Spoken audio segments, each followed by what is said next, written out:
Good morning सभी को। चलिए बच्चों, आज हम लोग पढ़ेंगे साइंस क्लास 8 की फर्स्ट चैप्टर कोशिका। तो सबसे पहले हम लोग देखेंगे कि कोशिका होती क्या है। हमारा शरीर या जीव जंतु जितने भी हैं, इनका जो शरीर होता है ये बहुत सारी कोशिकाओं से मिलकर बना होता है।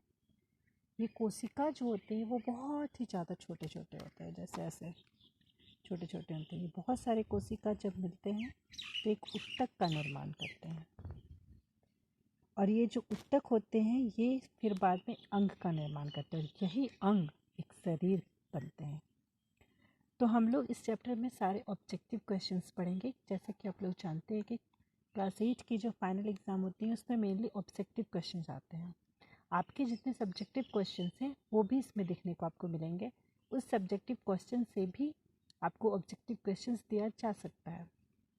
JSCRT या NCERT का जो ऑब्जेक्टिव क्वेश्चन है ये सीटेट जेटेट जितने भी टेट के एग्ज़ाम होते हैं उसके लिए भी बहुत इम्पॉर्टेंट होगा आज का ये सेशन। चलिए हम स्टार्ट करते हैं फर्स्ट क्वेश्चन से। फर्स्ट क्वेश्चन है, कोशिका की खोज किसने की? रॉबर्ट हुक ने 1675 में की। रॉबर्ट हुक नामक एक वैज्ञानिक ने 1665 में कोशिका की खोज की थी। अच्छा, ये जो कोशिका है इसका एग्ज़ाम्पल आप लोगों को अगर पूछा जाए कि कोशिका किन किन चीज़ों से मिलकर बना होता है, कोशिका मिलकर किन चीज़ों का निर्माण करते हैं, तो आप बोलेंगे कोशिका बहुत सारा मिलकर एक ऊतक का निर्माण करते हैं। सेकंड क्वेश्चन, कोशिका शब्द की उत्पत्ति कहाँ से हुई? तो कोशिका को अंग्रेजी भाषा में सेल कहते हैं। इसकी उत्पत्ति लैटिन भाषा के शब्द सेल्यूले से हुई है, जिसका अर्थ है एक छोटा कमरा या कक्ष। एक छोटा सा कमरा या कक्ष को सेल्यूले कहा जाता था लैटिन भाषा में। इसी को बाद में हम लोगों ने कोशिका का नाम दिया। यह बाद में सेल कोशिका बन गया। सर्वप्रथम जीवित कोशिका किसने देखा? देखिए थर्ड नंबर क्वेश्चन, सर्वप्रथम जीवित कोशिका किसने देखा? एंटोन वॉन ल्यूवेनहॉक ने। Important question, Anton von Leeuwenhoek ने। चलिए मेरे साथ सभी को रिपीट करेंगे। एंटोन वॉन ल्यूवेनहॉक ने सर्वप्रथम जीवित कोशिका इन्होंने ही देखा था। फोर्थ नंबर, कोशिका किसे कहते हैं?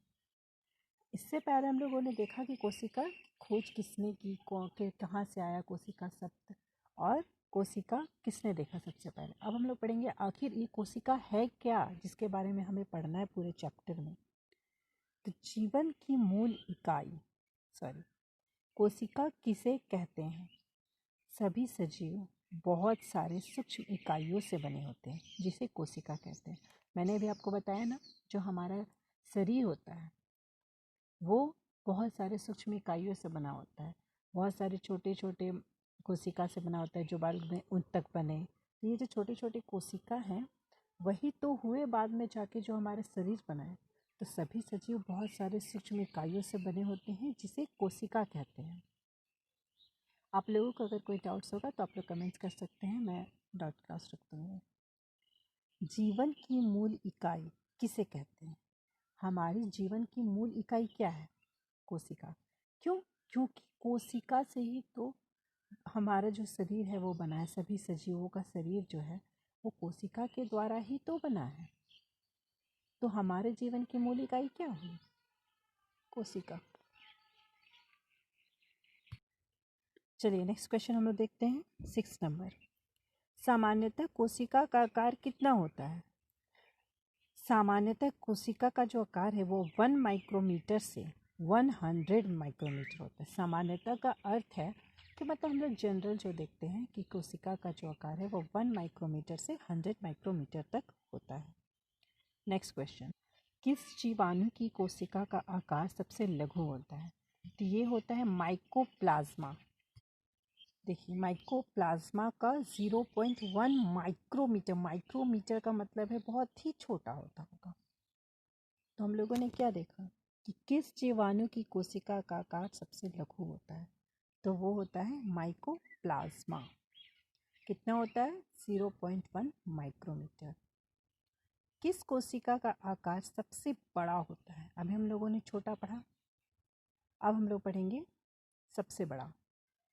शुतुरमुर्ग का अंडा जिसकी लंबाई कितनी होती है? 170 mm और चौड़ाई 130 mm। इसका मतलब है, mm का मतलब है माइक्रोमीटर।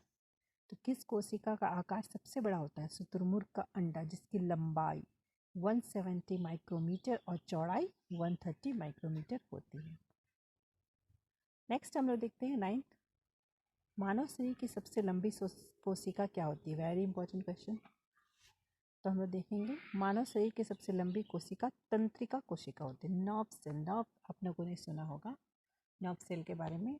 तो हमारे शरीर की जो सबसे लंबी कोशिका होती है वो होती है तंत्रिका कोशिका। मानव शरीर में तंत्रिका कोशिका की लंबाई कितनी होती है? तो हमारे शरीर की सबसे लंबी कोशिका क्या हुई? तंत्रिका कोशिका। अब इस कोशिका की लंबाई कितनी होती है? 1 मीटर। 1 मीटर का मतलब आप लोग समझ रहे हैं कितनी लंबी होती होगी। 1 मीटर कोई भी चीज़ हम लोग कपड़ा उपड़ा लेते हैं तो आप लोगों ने देखा होगा कितनी लंबी है, उतनी लंबी होती है हमारी जो नर्व सेल है। नेक्स्ट है कोशिका की विभिन्न आकृतियों के नाम क्या हैं? मतलब इसका क्वेश्चन का मतलब ये है कि कोशिका किन किन आकार में पाया जाता है, कैसा दिखता है, किस आकार का होता है, गोलाकार होता है, चौकोर होता है, कैसा होता है। तो वो हम लोग इस क्वेश्चन में देखेंगे। देखिए, गोलाकार, चौकोर, बहुभुजाकार, अंडाकार तथा अनियमित आकार के भी हो सकते हैं। मोस्टली हम लोगों को दिखेंगे गोलाकार, चौकोर, बहुभुजाकार, अंडाकार, और कुछ कुछ ऐसे होंगे जो अनियमित आकार के होंगे। कोई भी आकार, जैसे कि मैं आप लोगों को एक एग्जांपल दे देती हूँ, अमीबा। शायद आप लोगों ने क्लास 7 में पढ़ा होगा अमीबा के बारे में। अमीबा अनियमित आकार के होते हैं, ना तो वो गोल है, ना वो चौकोर है, ना वो बहुभुजाकार है, ना वो अंडाकार है। तो वो क्या है? अनियमित आकार के हैं। Next question 12। एक कोशिकीय जीव का उदाहरण दें। एक कोशिकीय जीव कौन होते हैं? बताइए आप लोग। चलिए ना नेक्स्ट क्वेश्चन पढ़ते हैं। एक कोशिकीय जीव का उदाहरण दें। एक कोशिकीय जीव का जिसमें कि सिर्फ एक कोशिका होती है। अब आप सोच सकते हैं कि जिसमें एक कोशिका होती है वो कौन हो सकता है? हम लोग तो नहीं हो सकते हैं। हमारे में तो बहुत सारी कोशिका होती हैं। जो हम लोग देखते हैं जितने जीव जंतु उसमें भी एक कोशिका होती है, मतलब बहुत सारी कोशिका होती है। तो ये एक कोशिकीय जीव का उदाहरण दें। तो एक कोशिकीय जीव होते हैं अमीबा। अमीबा जो होते हैं उसमें सिर्फ एक कोशिका होती है। नेक्स्ट क्वेश्चन क्या है? मानव शरीर, जंतु या पौधों में कितनी कोशिकाएं पाई जाती हैं? कई अरबों या खरबों में, मतलब कि कोशिका जो होती है वो अरबों या खरबों में होती है। नेक्स्ट हम लोग पढ़ेंगे क्वेश्चन नंबर 14। उत्तक किसे कहते हैं? तो कोशिकाओं का समूह जिसकी रचना, उद्गम तथा कार्य समान हो वह मिलकर उत्तक बनाते हैं। मतलब कि बहुत सारी कोशिकाओं का समूह है जिसकी रचना, उद्गम तथा कार्य समान हो, मतलब कि जो सेम काम करते हैं, जो सेम जगह से जिनकी उत्पत्ति हुई है। उद्गम का मतलब क्या हुआ? जिसकी सेम जगह से जो जिसकी उत्पत्ति हुई है। तो ये सब मिलकर एक उत्तक का निर्माण करते हैं। मैंने आप लोगों को बताया ना, जो बहुत सारे कोशिका मिल जाते हैं तो वो एक उत्तक बनते हैं। 15 नंबर, दो या दो से अधिक उत्तक मिलकर किसका निर्माण करते हैं? अंगों का। तो दो या दो से अधिक उत्तक मिलकर किसका निर्माण करते हैं? अंगों का। 16 नंबर, बहुकोशिक किसे कहते हैं? शरीर के सभी अंग मिलकर जीवन की सभी क्रियाओं को पूरा करते हैं, ऐसे जीव बहुकोशिक जीव कहलाते हैं। अच्छा, ये जो बहुकोशिक जीव है इसका उदाहरण क्या होगा? मानो हम लोग क्या करते हैं, हम लोग का जो सभी अंग मिल गया उससे एक शरीर बना, हम अपने जीवन की सारी काम करते हैं, सभी क्रियाओं को पूरा करते हैं, खाना पीना हर एक चीज़ को हम लोग पूरा करते हैं। तो हम लोग किस टाइप के जीव हैं? बहुकोशिक जीव। देखिए, शरीर के सभी अंग मिलकर जीवन की सभी क्रियाओं को पूरा करते हैं, मतलब हमारे शरीर का जो सभी अंग है वो मिलकर सभी क्रियाओं को पूरा करते हैं, ऐसे जीव बहुकोशिक कहलाते हैं। जैसे कि मानो 17, कोशिका झिल्ली किसे कहते हैं? कोशिका का सबसे बाहरी आवरण या घेरा। कोशिका जो होती है उसका जो बाहरी परत होता है उसी को बोलते हैं कोशिका झिल्ली। मैं आप लोगों को फिगर के द्वारा ये समझाने का कोशिश करूँगी कि कोशिका झिल्ली किसे कहते हैं। मैं आप लोगों को फिगर दिखा दूँगी इसमें कि जो कोशिका होती है वो कैसी होती है।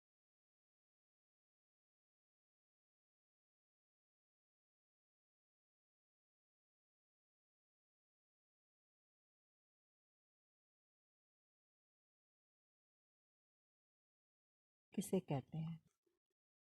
कोशिका झिल्ली एवं केंद्रक के सहज भाग को कोशिका द्रव्य किसे कहते हैं? कोशिका झिल्ली एवं केंद्रक के सहज भाग को। मैं आप लोगों को फिगर के द्वारा ये समझा दूंगी। नेक्स्ट क्वेश्चन नंबर 19, कोशिका भित्ति किसे कहते हैं? कोशिका झिल्ली की बाहरी परत को कोशिका भित्ति कहते हैं। मतलब कोशिका के बाहरी जो कोशिका झिल्ली होती है, बाहरी का जो परत होता है उसको कोशिका भित्ति कहते हैं। 20 नंबर क्वेश्चन देखते हैं, कोशिका भित्ति किस पे पाई जाती है? कोशिका भित्ति, ये क्वेश्चन आप लोगों का आया हुआ है। कोशिका भित्ति सिर्फ और सिर्फ पौधों में पाई जाती है। ध्यान दीजिएगा इस क्वेश्चन को। क्लोरोप्लास्ट किस में पाया जाता है? क्लोरोप्लास्ट पौधों में पाया जाता है, जिसके वजह से पत्तियां जो होती हैं वो ग्रीन होती हैं। केंद्रक किसे कहते हैं? केंद्रक गोलाकार होता है तथा एक कोशिका में प्रायः एक ही केंद्रक होता है। केंद्रक कोशिका के बीच में पाया जाता है या पौधों में मध्य से थोड़ा हटकर पाया जाता है। केंद्रक किसे कहते हैं? केंद्रक जो होता है वो गोल होता है, कोशिका के एकदम सेंटर में जो होता है उसी को हम लोग बोलते हैं केंद्रक। बट पेड़ में जो होता है, पेड़ पौधों में, वो केंद्रक जो होता है वो थोड़ा सा हट के होता है, एकदम मध्य में नहीं होगा, उस मध्य से थोड़ा हट कर होता है। 23 नंबर क्वेश्चन, किस कोशिका में दो केंद्रक पाए जाते हैं? किस कोशिका में दो केंद्रक पाए जाते हैं? पैरामीशियम। पैरामीशियम में दो केंद्रक पाए जाते हैं। जैसे कि हम लोगों ने देखा कि सभी में एक केंद्रक पाए जाते हैं जो कि एकदम मध्य में होता है, पेड़ में मध्य से थोड़ा हटकर होता है। बट ऐसा भी कोई है जिसमें दो केंद्रक पाए जाते हैं? ऐसा कोई जीव जंतु कुछ होगा? तो ये होता है पैरामीशियम। पैरामीशियम में दो केंद्रक पाए जाते हैं। 24 नंबर देखते हैं, कोशिका द्रव में पाए जाने वाले कोशिका अंगक के नाम क्या हैं? केंद्रक, माइटोकॉन्ड्रिया, गोल्जिकाय, अंतःप्रद्रवी जालिका आदि पाए जाते हैं।